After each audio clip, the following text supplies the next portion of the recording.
Good afternoon. This is Jeff Shaw. I'm with Century 21, and I'm going to walk you through an investment on a piece of residential real estate. Before you ever invest in real estate, you need to be able to run the numbers and know, is it a good investment? Is it not a good investment?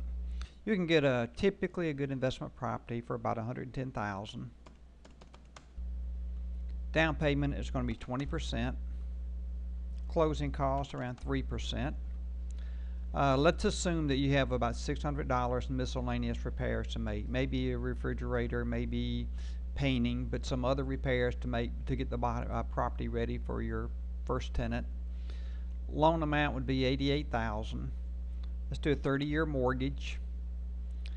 I talked to a lender. They told me a good rate right now for an investment property about 4.3, 4.4%. So we'll do 4.4. Monthly payment of principal and interest would be $440.67. Now what I did is I built the amortization tables down here month by month so we can pull principal and interest year by year and use the calculations in the spreadsheet. So here we go. First month, $440 principal and interest. Property taxes, it calculates at about $2,247. Insurance should be around $650. Unless you really know the Landlord-Tenant Act, I always recommend that people hire a professional property manager. So we're going to calculate that to be about $100 a month. If you have an HOA, a COA, condominium association, or CDD fees, be sure you add those in.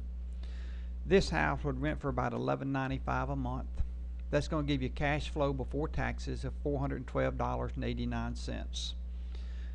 There's a shortage of inventory now, and in 2012 there seems to be a real upswing in property values. Average sales price for most of the Tampa Bay area is increasing.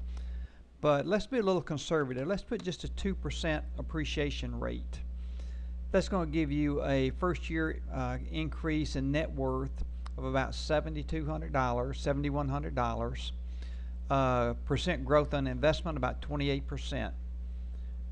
With a property value, let's assume for the next 5 years the property will increase at about 2% a year, which is pretty conservative. Gross rent, the rental market in the Tampa Bay area is really strong. I expect it to stay that way. But even with that, a property is never rented 100% of the time, so we have a vacancy and collection allowance. And let's put in 4% for vacancy and collection. We'll make the assumption that property taxes go up 2% a year and insurance goes up 2% a year.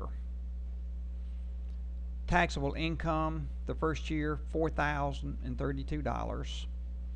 Depreciation, estimated at $2,794.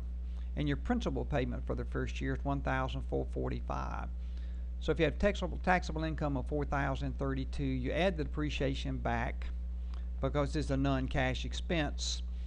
You deduct the principal payments because they're cash outlays that are not deductible. So you come back to a cash flow before taxes for the first year of $5,381.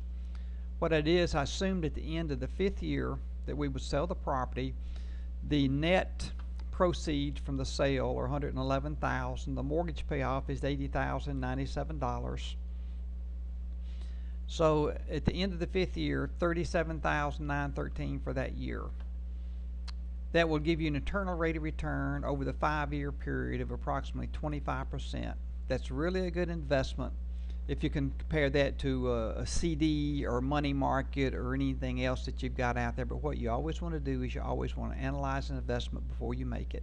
If you have any questions on investment real estate, or you need help running the numbers to determine if it's a good investment or not, then please call me or call one of our agents at Century 21 Shaw Realty, and we'd be glad to assist you with it. Thank you so much.